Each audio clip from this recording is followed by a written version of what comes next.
Hello everyone. आज हम discuss करेंगे DAE का heavy water board the HWB paper.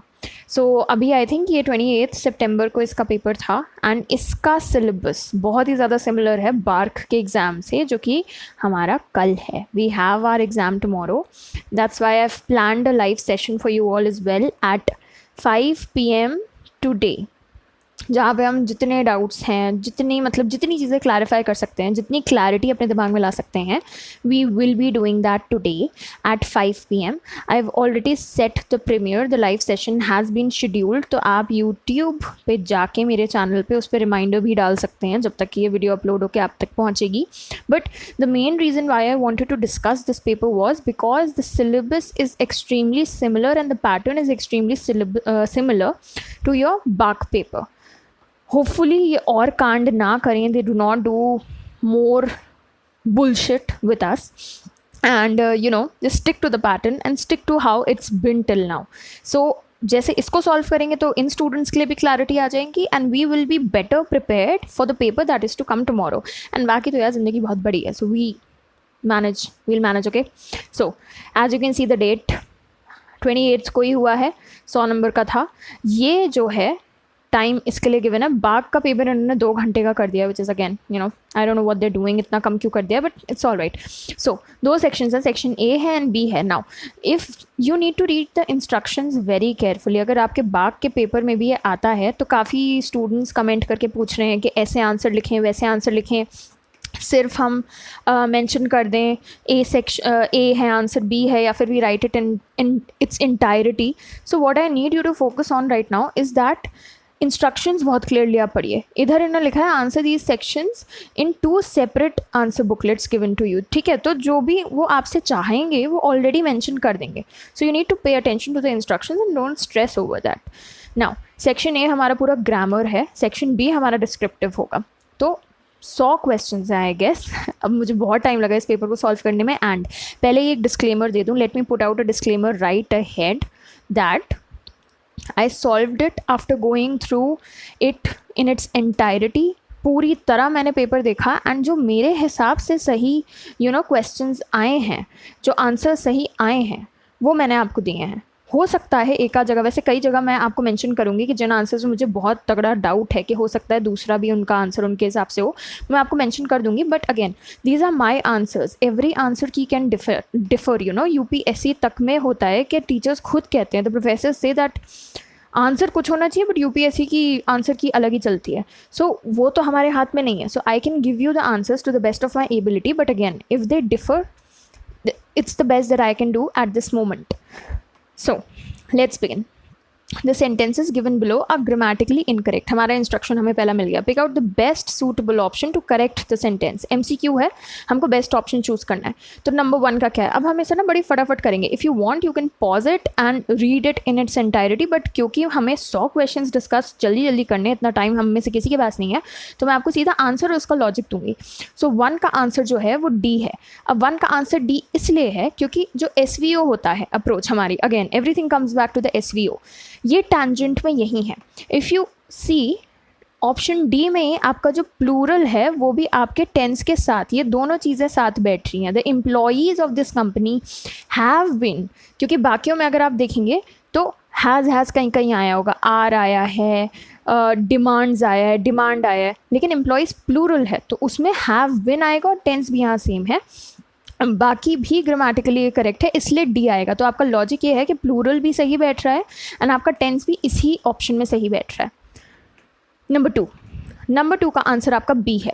Again B क्यों है? The train is expected to arrive between this and this. अब इसका लॉजिक ये है कि यहाँ पे 2 है। अब आप कुछ भी अगर बोलते हैं ना कि 2 और 3 के बीच में, तो आप यहाँ एंड लगाते हैं, 2 नहीं लगाते। तो इसलिए मेरे लॉजिक के हिसाब से यहाँ पे B आंसर होना चाहिए, because it says between 11 PM to 12 PM नहीं होना चाहिए, क्योंकि ये तब से लेके तब तक हो जाता है, लेकिन इसके बीच से इतने बीच तक में एंड आएगा और एक ही ऑप्शन में एंड है, बाकियों के तो टेंस ही खराब है। 3 का है आंसर आपका B। मेरे लॉजिक के हिसाब से द यहाँ मिसिंग था जो कि यहाँ पे करेक्ट है, एंड यहाँ पे टेंस भी दो जगह मुझे गलत लग रहा था जो कि यहाँ पे ठीक है. If the cab would have started on time she would have reached the office on time.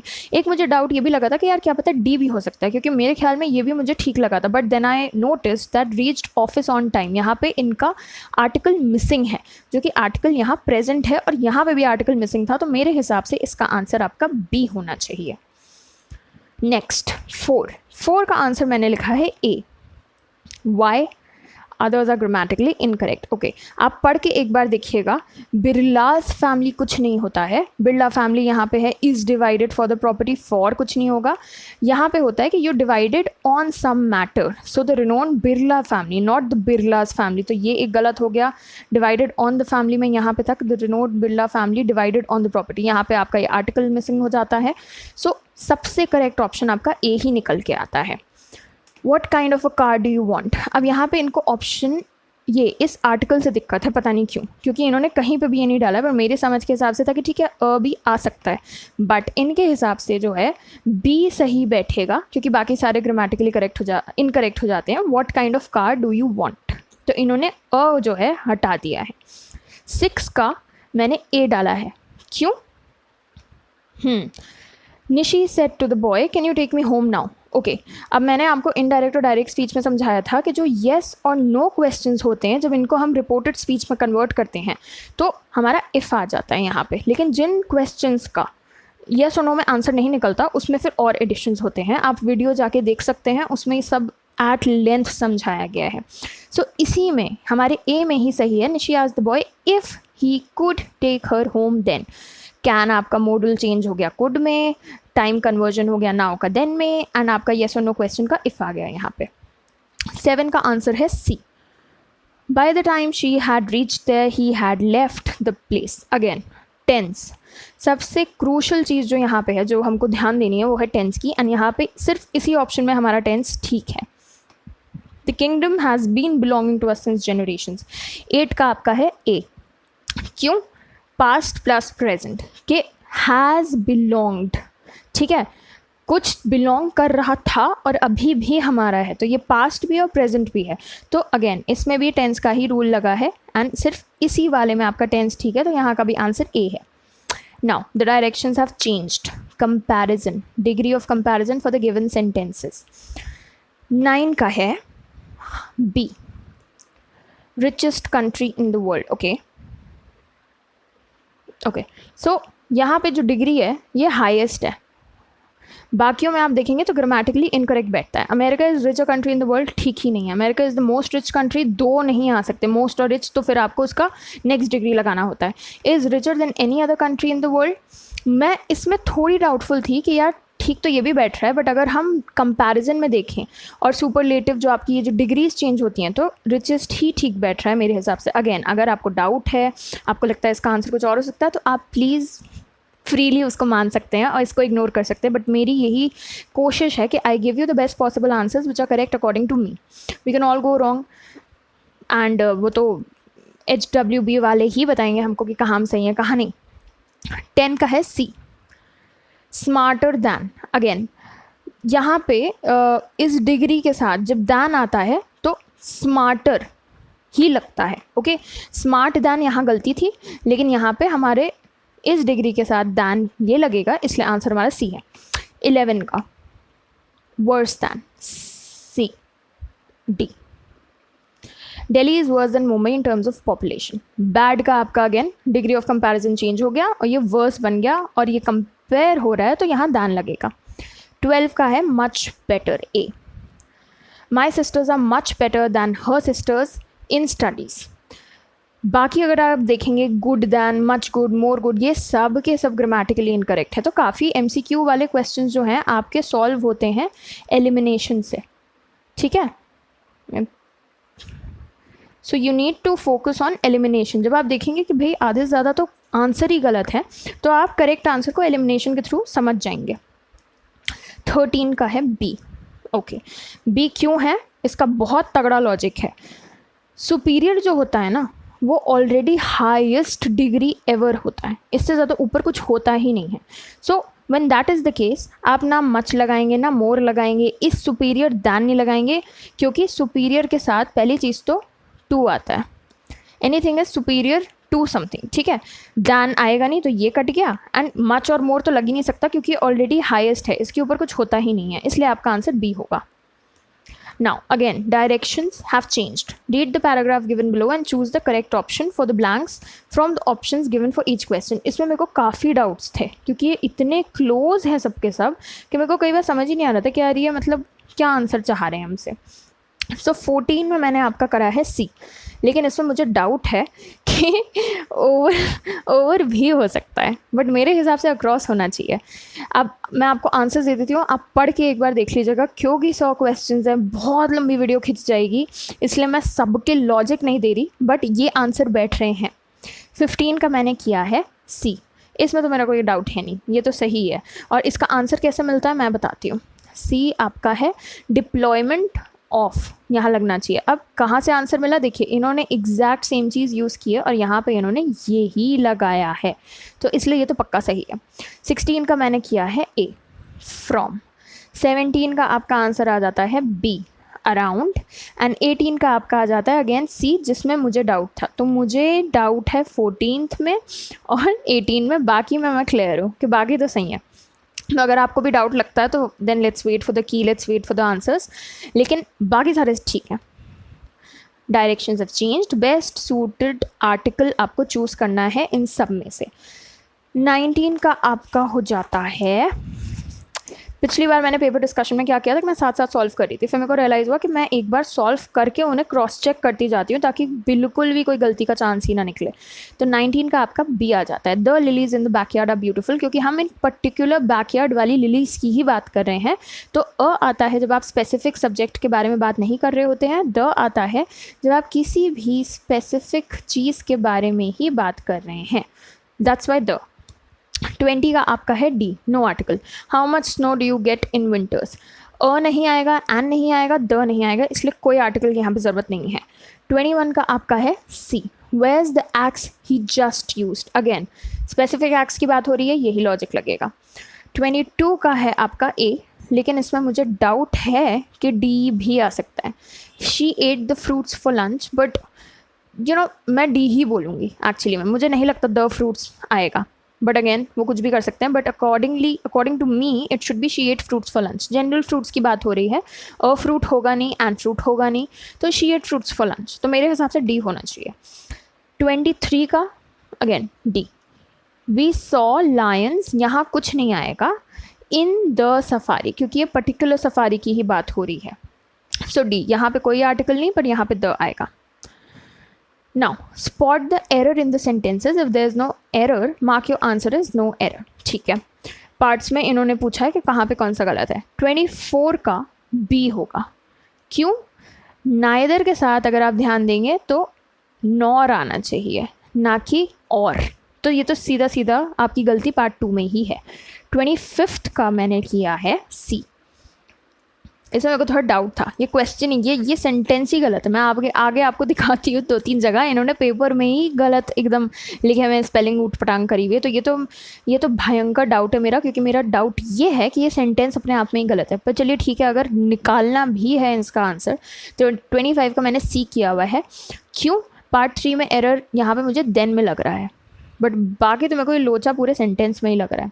26 का है आपका B, she has a dog and a cat who dislike each other, ठीक है। read to contradict, okay. 27 का आपका है D, इसमें कोई एरर नहीं है। read to contradict or to believe and not to weigh or consider, but एक मिनट, यही फ़ायदा होता है यहाँ पे, अगर बट आ जाए तो ट्रिकी है ये थोड़ा। I am not sure really, इस वाले में भी मैं आपको डाउट ही दूंगी। I am really not sure, ये क्वेश्चंस मैक्सिमम मेरे को ऑनलाइन मिले भी नहीं, तो इसमें मैं श्योर नहीं हूँ।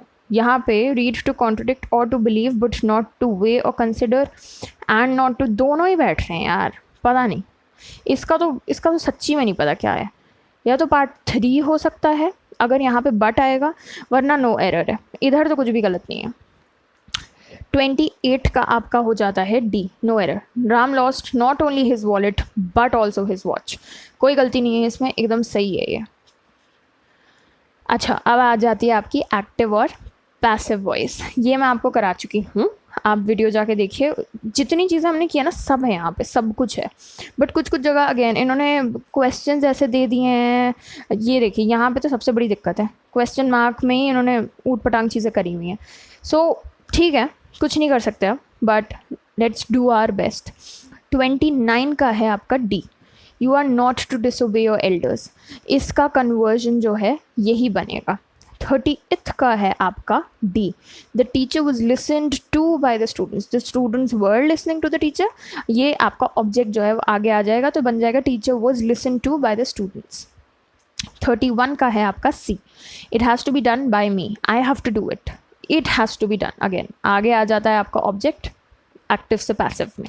32 का आपका आ जाता है ए, क्यों, tell the maid to prepare tea. अब आप देख रहे हैं कि यहाँ पे एक पावर इक्वेशन आ जाती है, इम्पेरेटिव सेंटेंस बन जाता है, एक ऑर्डर देने वाला सेंटेंस बन जाता है। तो यू आर सेट तो होगा नहीं, यू आर एडवाइस भी नहीं होगा, क्योंकि एडवाइस तो दे नहीं रहा है, वो चाह रहा है कि यही हो जाए। यू आर आस्क्ड, पूछ भी नहीं रहा है, वो बोला टेल, बताया है कि जाके बोलो उसको। सो यहाँ पे ऑर्डर्ड ही बैठेगा। 33 में क्या तो भी है पता नहीं। देखिए मेरे हिसाब से होता है कि योर बाइक वो स्टोलन बाय हुम नहीं होता, बाय हुम बाद में नहीं आता। ये बहुत बड़ा डिफरेंस है आपका स्पोकन एंड रिटन इंग्लिश में, ठीक है।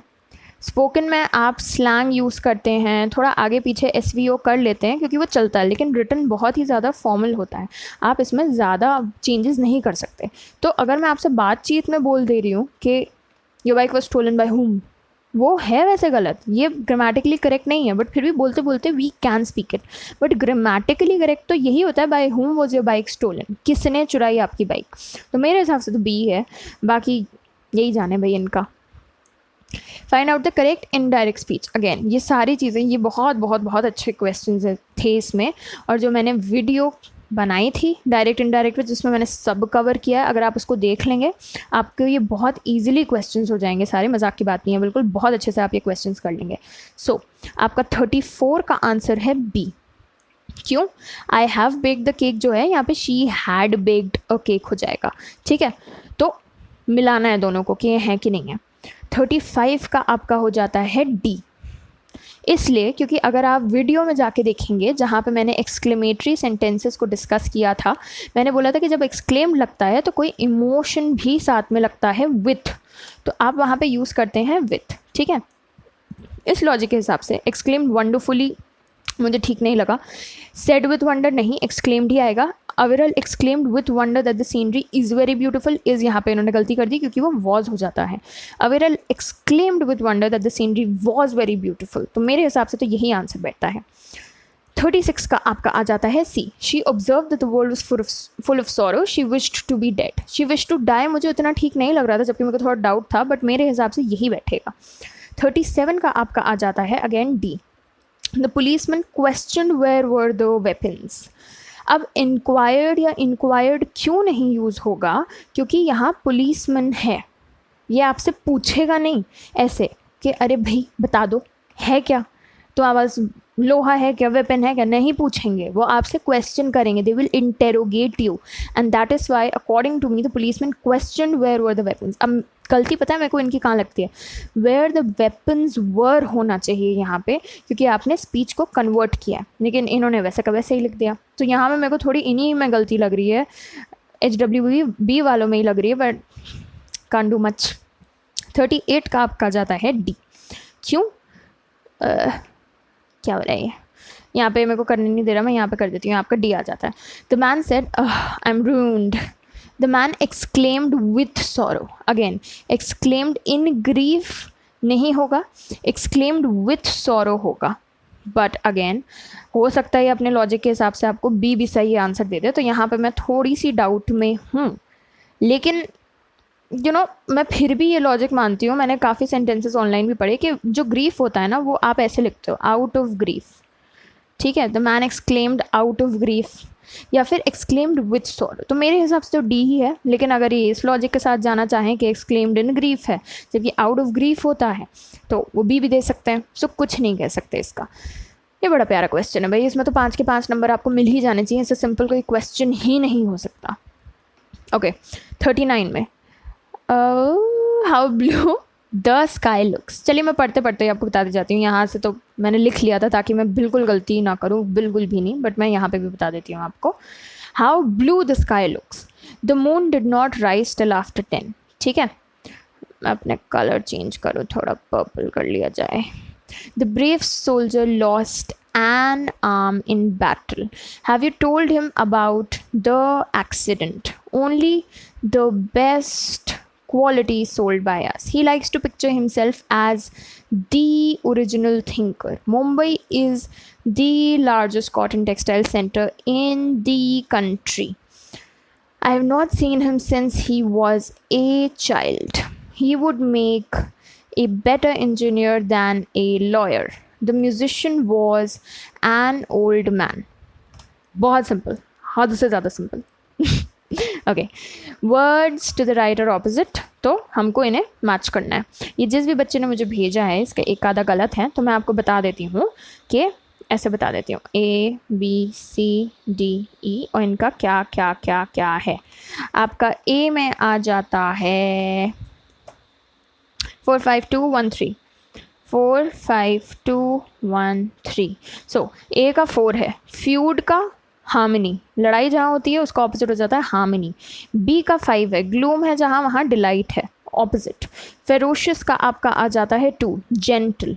कॉन्ट्रडिक्ट का आपका आ जाता है डी का है 1, अप्रूव, किसी चीज़ को मना कर दिया, किसी चीज़ को हाँ बोल दिया। इम्पल्सिव का आपका आ जाता है कॉशियस, इम्पल्सिव बगैर सोचे समझे कुछ भी कर दिया, जैसे थोड़ी थोड़ी मैं हूँ बट मैं सोचती बहुत हूँ, कभी कभी कर देती हूँ। बट उसका दूसरा है जो कि मैं थोड़ी थोड़ी हूँ, जो कि सब होते हैं कॉशियस, सोच समझ के आगे बढ़ो। So again very simple. Okay, now given below are statements with highlighted words. You are required to find the word from the given options that can be replaced with the highlighted word without changing the meaning. थोड़ा सा colour बदला जाए। So 50th का है D. Why? Affable का मतलब होता है कोई ऐसा जिससे आप बहुत फ्रेंडली, बहुत ही पॉजिटिव वे में रिलेट कर पाएँ, बात कर पाएँ, बाकी नहीं जाएंगे। सबसे क्लोज आपका एफेबल ही होता है। नेक्स्ट आपका 51 का आ जाता है ए। एब्जेक्ट टेरेबल हो सकता है बट सबसे ज़्यादा क्लोजेस्ट जो एब्जेक्ट का है वो है आपका मिजरेबल। सिनिकल का आपका हो जाता है 52 का सी, आयरॉनिक, जबकि कई जगह बिटर भी बोलेंगे लेकिन यहाँ मेरे को लगेगा आयरॉनिक, क्योंकि देखिए मीनिंग नहीं बदल रहा है उसका। ठीक है, आयरॉनिक क्यों होगा ये, क्योंकि थीफ की गाड़ी क्यों पुलिस वाले के उधर ही गई, तो कितनी वैसी सिचुएशन हो जाती है आयरॉनिक। अगर आप आयरॉनिक का मीनिंग देखेंगे तो ये वहीं बैठेगा। 53 का आपका हो जाता है बी, इनएक्सप्लिकेबल, मतलब जो एक्सप्लेन ना किया जा पाए। 54 का आपका आ जाता है सी, फीबल माने weak. Okay, put in myself yourself answer देगा। ये भी बहुत बहुत बहुत प्यारा क्वेश्चन है। It's not my fault, you can't blame me, we have got a problem, I hope you can help us. Me, us, yes. Don't worry about Tom and me, we can look after ourselves. What I did was very wrong. I am ashamed of myself. Take some money with you in case you need it. 59 you, yes. Can I take another biscuit? Of course, help yourself. If people work too hard, they can make themselves ill. Yourself, themselves. We couldn't get back into the house, we had locked ourselves out. ठीक, very simple, very very very very very simple. Rewrite the following sentences improving the arrangement. बड़े अजीब से हैं ये, but मेरे ख्याल में जो मैं प्रोवाइड कर रही हूँ आंसर्स वो सही हैं बहुत तौर तक। तो 63 का आपका हो जाता है, मैं आपको बोल के बता देती हूँ। Okay, a nurse maid about 20-year-old is wanted for a baby. 20 years, ठीक है, ईयर नहीं। So a nurse maid about 20 years old is wanted for a baby. Next है आपका I spend the last 3 days of my holiday in a chair with a swollen leg.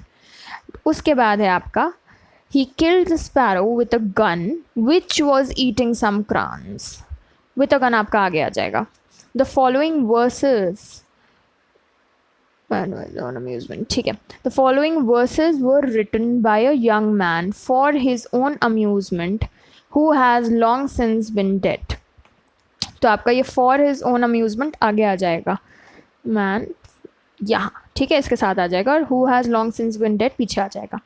67 का है, one of the combatants was unhurt and the other sustained a wound of no importance in the arm.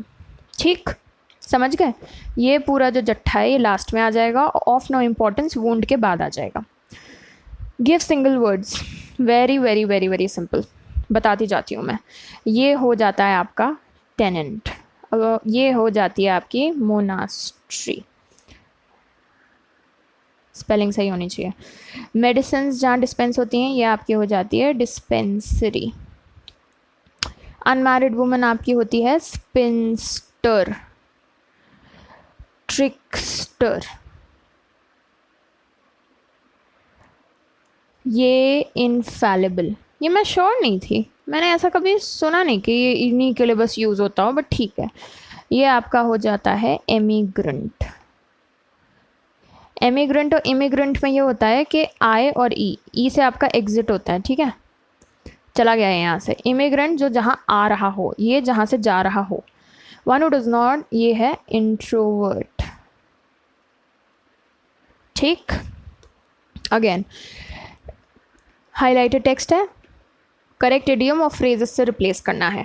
76 का आपका हो जाता है B, bolt from the blue, एकदम unexpected, explain ना किया जाए.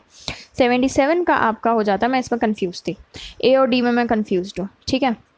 मेरे ख्याल से तो ये होना चाहिए थ्रोन आउट ऑफ गेयर, ठीक है, but swallowing a bitter pill का एक्चुअली में मीनिंग है facing an unpleasant situation, but thrown out of gear इसलिए the world today is thrown out of gear because of the pandemic, क्योंकि वो वैसे चल नहीं पा रहा है, एकदम उसकी फंक्शनिंग चेंज हो गई है, तो इसमें मेरा बहुत बड़ा डाउट है. 78 का आपका हो जाता है सी. क्लियर हूँ मैं इसमें बहुत, इज एट लॉगरहेड्स, मतलब कि दो लोग ऐसे जुड़े हुए टकरा रहे हैं, श्योर नहीं है, और एक दूसरे से डिफ्रेंशिएट कर रहे हैं.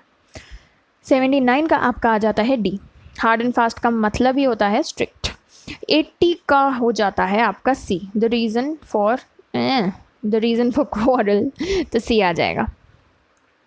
ओके, ये आपके आ गए टेंसेस. अगेन टेंस आपके क्लियर रहेंगे तो बहुत आसानी से आप कर लेंगे, कोई दिक्कत ही नहीं है इनमें. 81 का आपका हो जाएगा C. Were woken up during the night, ये एकदम पास्ट का चल रहा है इसलिए ये ऑप्शन है. आर नहीं आएगा, वोकअप नहीं आएगा, वर वेकिंग अप तो कुछ होता ही नहीं. 82 का आपका हो जाएगा B.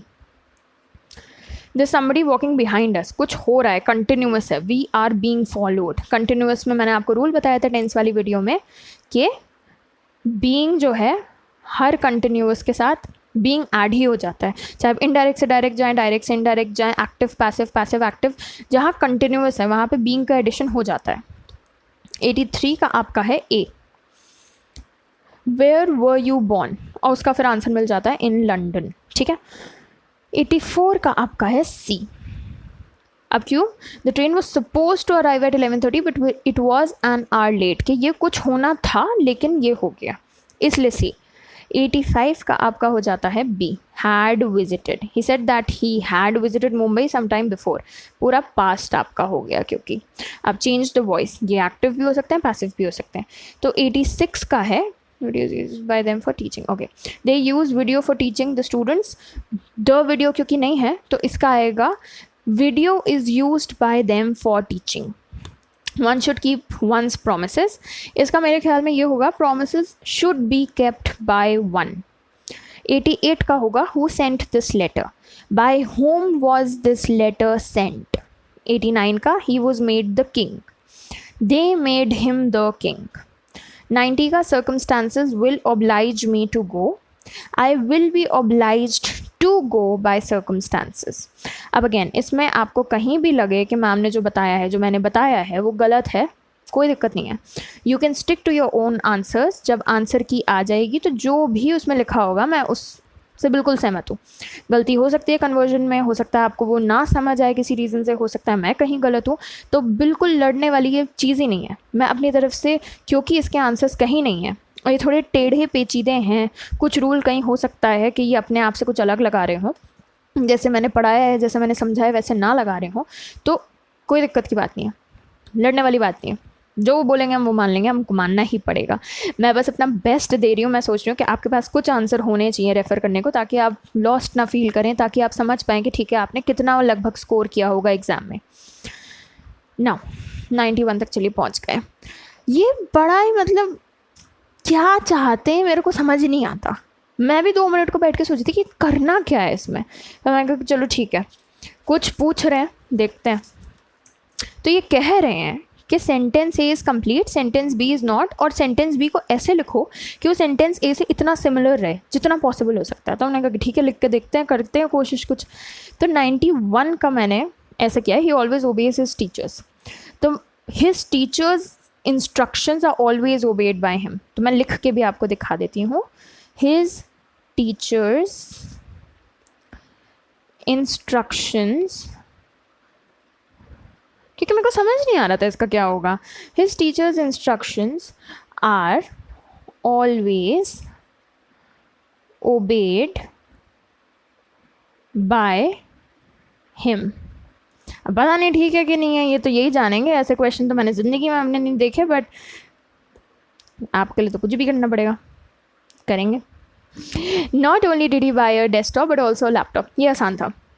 Besides buying a desktop he also bought a laptop. Besides buying a desktop, he also bought a laptop. यार कोई मेरे को लैपटॉप दिला दो, मेरा लैपटॉप बहुत हैंग हो रहा है। Okay, Mumbai is the most vibrant city in India. No city in India is more vibrant than Mumbai.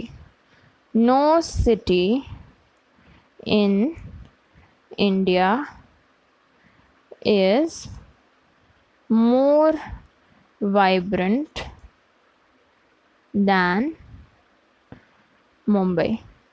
भाई हम तो नहीं मानते, हमें लगता है हमारा इलाहाबाद, हमारा प्रयाग बहुत ही वाइब्रेंट है। Sorry. 94. All nooks and corners were checked. No nooks or corners were left unchecked. Okay, अब ये आ जाता है मेरा फेवरेट पार्ट। बहुत अच्छे से मैंने इसके लिए आपके पॉइंट्स बनाए हैं आपके लिए। ओके, राइट एन ऐसे on any of the topics. बहुत बहुत बहुत बच्चों का डाउट था कि ऐसे कितने मार्क्स में होना चाहिए। अच्छा वो इन लोग ने क्लियर कर दिया, 300 वर्ड्स मांग रहे हैं। मतलब कुछ भी नहीं है 300 वर्ड यार, कुछ भी नहीं है। आप शुरू करेंगे लिखना और ख़त्म हो जाएगा। सो सारे टॉपिक डिस्कस करेंगे। My contribution to the development of the nation. ठीक है भैया, अब कैसे अप्रोच करें अगर किसी बच्चे ने इस पर लिखा है। सबसे पहले टॉपिक को हमें ब्रेक कर लेना है। माय कंट्रीब्यूशन बाद में आएगा, डेवलपमेंट ऑफ द नेशन पहले आएगा, उसी से हम शुरू करेंगे। सो इसमें सबसे पहले तो आप एक कोट डाल दें अगर आपका मन करे। बार्क वाले पेपर में भी ऐसे ही करिए, गांधी जी का कोट डाल दीजिए। फॉर एग्जाम्पल मैंने एक कोट निकाला था, मुझे बहुत अच्छा लगता है। Be the change you want to see in the world. Be the change you want to see in the world. ठीक है, ये बैठ भी रहा है हमारे टॉपिक के हिसाब से। अब हमें क्या क्या डिस्कस करना है इसके बाद, हम शुरू करेंगे नेशन के आइडिया से बात करने में कि भाई जो नेशन होता है इसके डेवलपमेंट के लिए क्या क्या चीज़ें चाहिए होती हैं, क्योंकि ये बोल रहे हैं कि हम कैसे उनमें कंट्रीब्यूट करने। तो जब हम क्लियर नहीं होंगे कि नेशन के डेवलपमेंट में क्या चीज़ें चाहिए, तो तभी तो हम बता पाएंगे ना कि हम वो कैसे कर रहे हैं। क्या क्या चीज़ें चाहिए आपका, एक तो चाहिए आपको एक स्किल्ड और एजुकेटेड वर्कफोर्स। ठीक है, स्किल्ड एंड एजुकेटेड वर्कफोर्स। दूसरी चीज़ आपको चाहिए कि एक हेल्दी पॉपुलेशन रहे, है ना, तभी तो डेवलपमेंट होगा। एक और चीज़ आपको चाहिए कि भाई आपकी वैल्यूज़, जो सिविलाइजेशनल वैल्यूज़ हैं, जो हमारी संस्कृति की वैल्यूज़ हैं, वो बहुत स्ट्रांगली हमारे एक एक सिटीज़न में रहें, वरना हमारा पूरा जो नेशन है वो टूटने लगेगा, जो कि हो रहा है काफ़ी हद तक आजकल। सो वो चीज़ बड़ी स्ट्रांग रहनी चाहिए, जो हमें घर से वैल्यूज़ मिलती हैं, जो हमें एक हमारे पूरे सिविलाइजेशन से वैल्यूज़ मिलती हैं, नेचर के लिए, एक दूसरे के लिए, तो वो सब बड़ी स्ट्रांग रहनी चाहिए। ठीक है, तो 2-3 अब देखिए, क्योंकि 300 वर्ड्स हैं, बहुत ज़्यादा टाइम नहीं है आपके पास, बहुत ज़्यादा स्पेस नहीं है आपके पास। हम क्या करेंगे, आप बोलेंगे कि आप यहाँ पे कैसे कंट्रीब्यूट कर रहे हैं। भाई आप पढ़ाई कर रहे हैं, आप इस एग्ज़ाम के लिए बैठे हैं, आप होप करते हैं कि जब आप इसको क्लियर कर लेंगे तो आप इस बोर्ड में ऐसे अपनी सोसाइटी के लिए यू विल कंट्रीब्यूट। क्योंकि इसमें अगर आप देखेंगे, आप डाल सकते थे, बहुत चंट तरह आप डाल सकते थे, मैं बताती हूँ। अगर आपने ध्यान दिया होगा, क्या लिखा है, atoms in the service of nation, है ना। तो क्या है ये, अगर आप बाग के एग्ज़ाम के लिए भी बैठ रहे हैं तो what is happening in the service of the nation, ये फ्रेज़ बहुत बहुत बहुत ज़रूरी है। मेरा पेन कहाँ गया, ये रहा। सर्विस ऑफ द नेशन आप कैसे कर रहे हैं, आप अगर इस पोस्ट के लिए चूज़ किए जाएंगे तो that is how you will contribute to your nation as an atom. Okay, so service to the nation आप ऐसे कर देंगे। दूसरी चीज़ क्या कर रहे हैं आप, हेल्दी पॉपुलेशन। अब आप कैसे कर सकते हैं भाई, आप जाके हॉस्पिटल तो बनाना शुरू कर नहीं सकते, तो कोविड से जोड़ दीजिए। You following the necessary Covid guidelines every day. आप लोगों को सेंसिटाइज कर रहे हैं, अपने फ्रेंड्स को सेंसिटाइज कर रहे हैं, आप जितनी अवेयरनेस फैला सकते हैं फैला रहे हैं, और ऐसे आप गवर्नमेंट और सिटीजन्स और अपनी कंट्री के लिए काम कर रहे हैं। दूसरी चीज़, आप क्लीन रख रहे हैं अपना एनवायरनमेंट, आप डेफिकेशन, ओपन डेफिकेशन वगैरह किसी भी प्रैक्टिस में नहीं कर रहे, आप गार्बेज नहीं फेंक रहे हैं। हर तरह से आपको हेल्थ के बारे में सोच के एक आध सेंटेंसेस में फटाफट ख़त्म करना है। तीसरा वैल्यूज़ क्या है भाई, the world is one family वाला क्या है, वासुदेव कुटुंबकम हो गया है, नेचर से प्यार करो, रिस्पेक्ट योर एल्डर्स, एवरीथिंग 2 और 3 वैल्यूज़ बड़ी बड़ी आप डाल दीजिए जो इंडिया की वैल्यूज़ हैं specifically, and you say that you follow it, you learned it from your life and you follow it and you will keep on following it. So these are the different ways in which you are contributing to the nation's development. अब आप देख रहे हैं हमने current affairs कितना डाल दिया है, एंड उसके बाद भी हमारा ऐसे 300 वर्ड में ख़त्म भी हो जाएगा। 15 मार्क तो भाई, 13 मार्क तो ऐसे वो आपको हाथ में ला के देंगे कि भैया ले लो, बहुत अच्छा लिखा है। अब दूसरा अगर हम देखें, ऑनलाइन एजुकेशन, मैं इसको क्लियर कर रही हूँ। ऑनलाइन एजुकेशन बून और बेन, तो अब इसमें मैंने क्या किया है कि 300 वर्ड है, ज़्यादा कहानी तो लिख नहीं सकते, तो पहले तो आप बता दीजिए कि भाई बून कैसे है, और उसके बाद आप जाके बता देंगे कि बेन कैसे है, क्योंकि दोनों ही चीज़ें।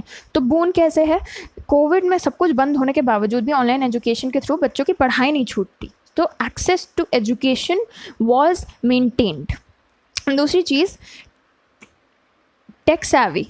क्या होता है टेक सैवी? बच्चों को इसी बहाने टेक्नोलॉजी का यूज़ करना बहुत आ गया है। जूम मीटिंग, गूगल मीटिंग, कुछ भी आप लिख सकते हैं। They have become extremely tech savvy which is necessary for our future, because technology is the future. If our work force, अभी के जो बच्चे हैं वो आगे जाके वर्क फोर्स बनेंगे। If they do not know how to operate the technology, then how will we ensure that they future ready. तो एक तो इस चीज़ ने ये कर दिया। तीसरा है कि भाई learning at home is also ensure. तो वो नल्ले जो बोलते हैं, घर में खाली नहीं बैठे हैं, ठीक है, the learning at home, the learning cord has not been cut or struck out. तो ये तो 3 आपकी बोन हो गई, क्योंकि 300 वर्ड हैं। अब बेन क्या है?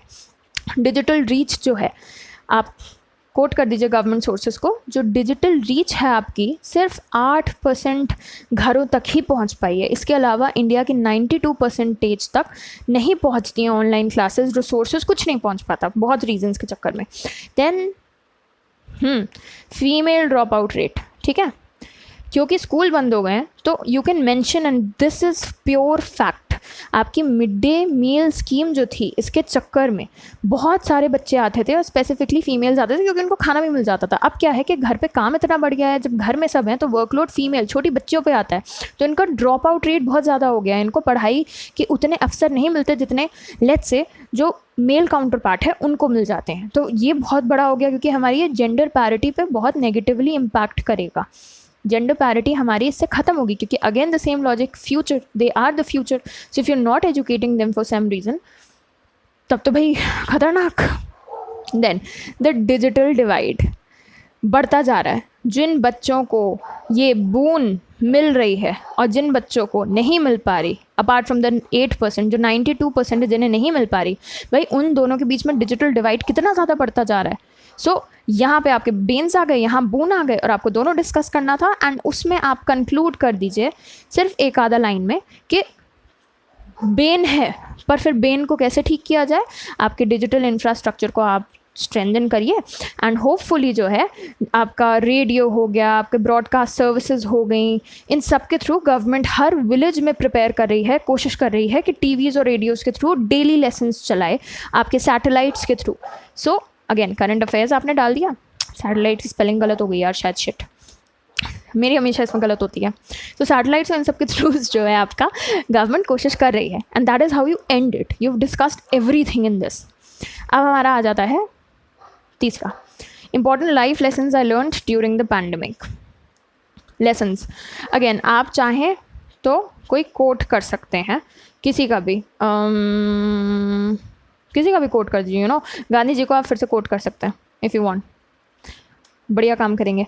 अब कैसे, व्हाट डिड यू लर्न, तो लर्न करने के लिए कुछ इश्यूज़ भी तो होने चाहिए ना पहले, कि क्या इश्यूज़ थे और उनसे फिर आपने ये चीज़ें लर्न की हैं। तो एक तो आप कर देंगे जो नेगेटिविटी फैली थी, जो डर फैला था, जो फियर पैरालिसिस फैला था मेंटल, कि कोविड हो गया, उससे फाइट करने के लिए आपने अपनी मेंटल रिजिलियंस बनाई, मेंटल रिजिलियंस बनाई, आई थिंक ये स्पेलिंग है ओके ठीक है। दूसरी चीज़ आपने क्या किया, जो डिवाइड बिटवीन रिच और पुअर है, ठीक है, रिच हो गए आपके, पुअर हो गए, आपने ये देखा कि एक इशू आया, लेकिन इससे आपने फिर समझा कि भाई हम कैसे और गिविंग हो सकते हैं। तो it has made you empathetic, कि किससे किस माहौल में क्या छिन जाए आप नहीं जानते। तो अगर आपके पास कुछ है, भगवान ने आपको कुछ दिया, तो आप एम्पैथेटिक हो जाएं और उसको शेयर करें। आप एम्पैथी आप में और बढ़ गई है इस चीज़ से। तो एक ये वैल्यू हो गई, एक ये वैल्यू हो गई। और क्या सीखा आपने कि हेल्थ इज़ वेल्थ, सबसे इंपॉर्टेंट। मैंने आपके लिए देखिए पॉइंट्स इतने शिद्दत से बना के रखे हैं, हेल्थ इज़ वेल्थ। ये भी हमने देखा कि अगर हेल्थ नहीं है तो भाई कुछ नहीं है, nothing matters at all if you not healthy, if your body is not healthy, if your mind is not healthy. एक और चीज़ आपने क्या सोची कि आपको वैल्यू पता चली, क्योंकि आप अभी स्टूडेंट ही हैं मोस्ट प्रोबेबली, तो value of schools and teachers, कि जो लोग आपको सिखाते हैं अगर वो आपसे छूट जाएं तो क्या होता है। तो इनके लिए आपकी वैल्यू बढ़ गई और आपके गुरुओं के लिए आपकी वैल्यू बढ़ गई। एंड फाइनली आप क्या सीखेंगे, जो ये मेरा फेवरेट है, crisis management. For throughout your life you going to find difficulties, but pandemic ने आपको समझाया कि क्राइसिस मैनेजमेंट कैसे होता है। You realise that every crisis is an opportunity. ये एक चाइनीज़ कोट है आई थिंक, एंड जब पैंडमिक स्टार्ट हुआ था तो मैंने अपने टेबल पर चिपकाया था, because I love crisis.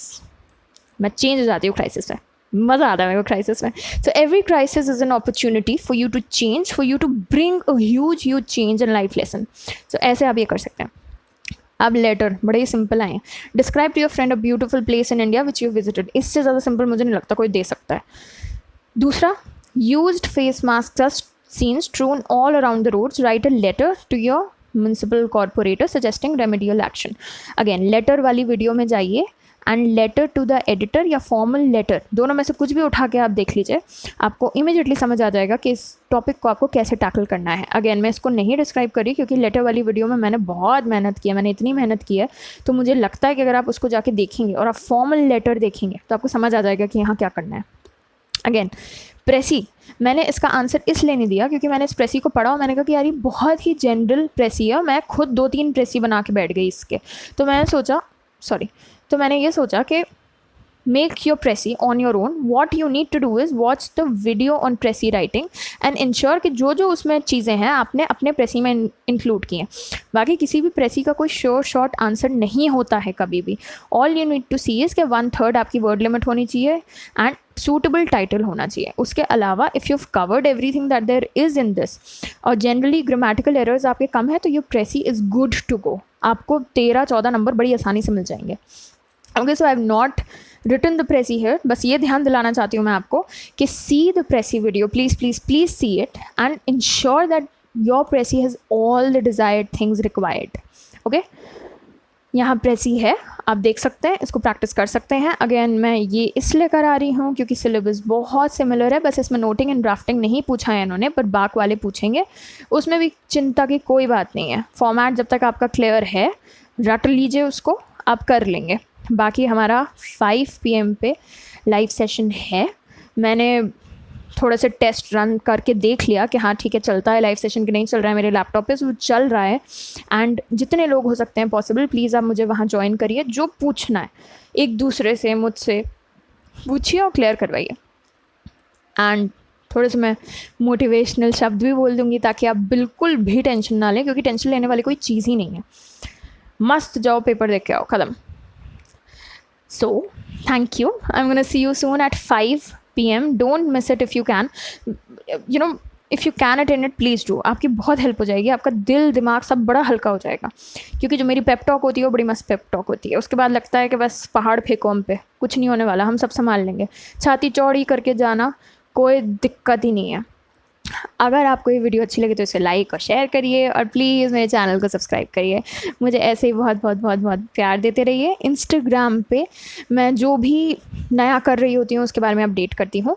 Telegram के अगेन मेरे 2 चैनल, एक चैनल है और एक डिस्कशन ग्रुप है, और आपको इसकी लिंक्स जो हैं 2 जगह मिल जाएंगी। मैंने पहले इसकी पहली वाली वीडियो में भी समझाया कि कैसे, एक तो डिस्क्रिप्शन बॉक्स में, और दूसरा जो अबाउट सेक्शन है मेरे चैनल का, वहाँ जाके आपको मिल जाएगा। खबरी पे अभी मैं फ़िलहाल नहीं कर रही कुछ खास, क्योंकि मुझे उतना बेनिफिशियल बच्चों के लिए नहीं लग रहा, क्योंकि कभी उनको वर्ड्स दिख रहे हैं नहीं दिख रहे हैं, तो मैं देखती हूँ मैं खबरी को यूटिलाइज़ कैसे करूँगी। बट इस पे मैंने फ़िलहाल कुछ ऐसे के टॉपिक डिस्कस किए हैं, तो आप वहाँ जाके उनको ज़रूर सुन सकते हैं, आपके एग्ज़ाम के लिए बहुत बेनिफिशियल रहेंगे। एंड फाइनली अगर आप नए हैं मेरे चैनल पर, तो आप प्लीज़ जान लीजिए कि मेरा गोल है every Indian will learn English, and ये मैं हर हालत में अचीव करके रहूँगी। So I'm going to see you soon again at 5 p.m. Do not miss it. If you can attend it, please attend it. आपको अच्छा लगेगा, आपका दिल दिमाग सब बड़ा हल्का हो जाएगा। Love you. See you soon. Bye.